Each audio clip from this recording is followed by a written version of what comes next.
Hey, it's Rachel. Today is Monday, and I am 1 week post-op. Guess I'll start with the numbers. Uh, I my starting weight before I started my pre-op diet was my starting weight before I started my pre-op diet was 264, and then I did the pre-op diet for 2 weeks, and at the end of that, I weighed 250 on surgery day, and so that means I lost 14 pounds on the pre-op diet. And then I weighed myself this morning and I weighed 241 pounds. So I lost 9 pounds the first week, and that's a total of 23 pounds. So that's exciting. I mentioned I had gone to a thrift store and bought the next few sizes down. I was wearing a size 20 in jeans, and I bought a size 18 and a size 16, and I had a size 14 from when I was in high school that I still had. Um, and I tried on the 18s that day, and I could physically get them to button and zip, but it was like with effort, and it was hard to breathe. And but I put them on this morning just to see, if it was better, and it wasn't hard to button and zip them. They're still a little bit snug, but they're to the point that I could wear them in public today. So I guess I'll show you one.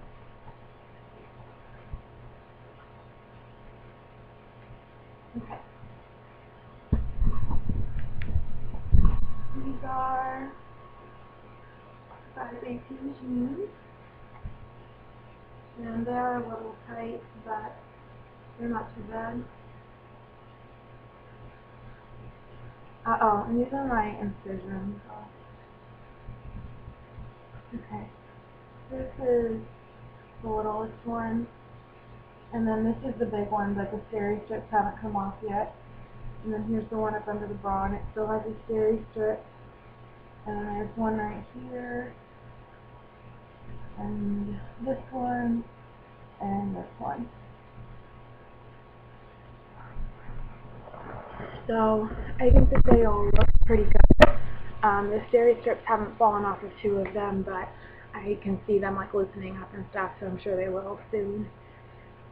Usually they come off when I shower in the mornings and scrub with them a little bit, and then they come off after that.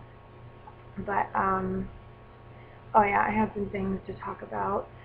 One thing that I forgot to mention about the whole hospital experience is, if your hospital will allow you to do this, you need to, because for the first day and a half before they let me have anything by mouth, they allowed me to take a bottle of water and pour some in my mouth and swish it around and spit it into one of those little pink kidney shaped bowl things. And my grandmother had brought a bottle of water, and so I spent the first day and a half swishing water and spitting it out, and I never had a really, really bad problem with having a dry mouth and stuff, and that helped me a lot. Um, Excuse me. Let's see what else. I had a catheter. I did not have a drain.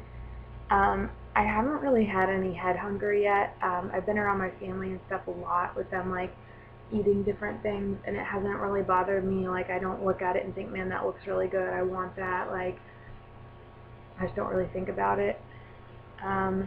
I haven't drinking any Crystal Light since surgery. I've just been drinking regular water. Last night, for the first time, I had some decaf unsweet tea with artificial sweetener in it, and it was really good, but it was just kind of like a treat, you know.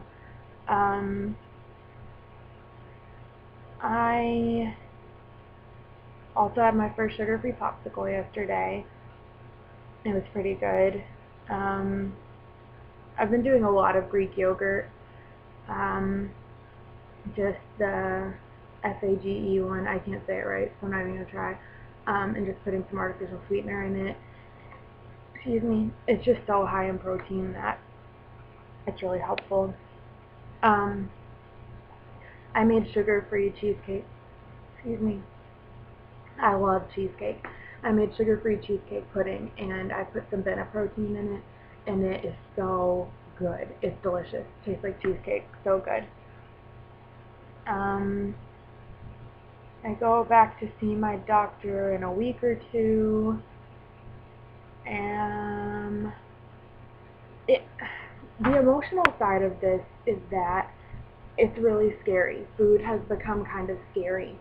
Um, I'm constantly worried if I'm eating more than I should, if I'm not eating enough, if I'm eating the right things, if I ate too many carbs, if I got all my protein, if I got enough fluid ounces, if I, how many sugars are in this. Some people are sensitive dumpers. Should I even try? Because that is 10 sugars. Like, should I even try? And things like that. It's hard. It's like a mind game because you're constantly thinking about it. There's no way to not constantly be thinking about. It's like some people talk about like having surgery to like free themselves from food and free themselves from like constantly thinking about their next meal and stuff like that. But I constantly think about my next meal because I need to know that all the meals that I'm going to have in that day are going to equal up to my total amount of protein, are going to be at a certain amount of calories, are going to be, however many carbs and sugars, and it's constant. It's constant. You think about it all the time. And then it's so stressful thinking about, am I eating the right things? Am I, whatever. And then on top of that, when you have people around you who maybe don't know what they're talking about, and they're like, can you eat that? Should you be eating that? Are you, and like, you already have to ask yourself that question 1,000 times, so you don't want anybody else to ask you that, and that is annoying. And I did have one instance with my uncle kind of almost rubbing it in my face a little bit. Like, I was at my grandmother's house this weekend, and she had made some cinnamon toast, like homemade cinnamon sugar buttered bread, delicious. And she had made this pan for my uncle because he'd been talking about it all day. He wanted some, and we were all sitting down playing cards at night. And so when they all got up, like, what I try to do to keep myself from feeling like deprived or whatever is whenever everybody else is eating something, I ate something kind of similar. So I got like a dessert thing. And so I got one of my sugar-free pudding, 4 ounces of sugar-free pudding, and put some Bena protein in it. And my uncle kept going on and on and on about how good the cinnamon toast was or whatever. And I kind of looked at him, and he said, he was like, oh, do you like cinnamon toast? And I was like, well, I used to, and he was like, oh, it's just so good, and just like kept like trying to rub it in my face after that. And I was like, seriously, I'm gonna slap you. And he kept saying like, how's your pudding? Is your pudding good? I bet it's not as good as this toast, and like all that stuff. And I was like, seriously, I'm gonna slap you. And he was like, don't be mad at me. You you chose to do this. And I was like, okay, like, you're right. I don't know. I mean, I did choose to do this to, like, save my life, but you're choosing to be a jerk. Like, I don't know. I just didn't say anything. I just let it go because I know that is not, it might be the first experience like that I've had, but I know that it won't be the last. And so I've just got to kind of let that go.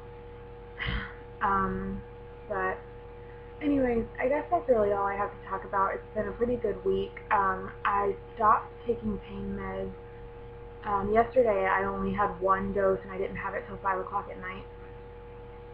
It's only 11 o'clock here, but I haven't had any yet this morning. So maybe I won't need any today. I got out of bed a lot easier this morning and was fine. I'm really feeling good. Excuse me. About to go shopping with my mom. And I will talk to you guys later. Bye.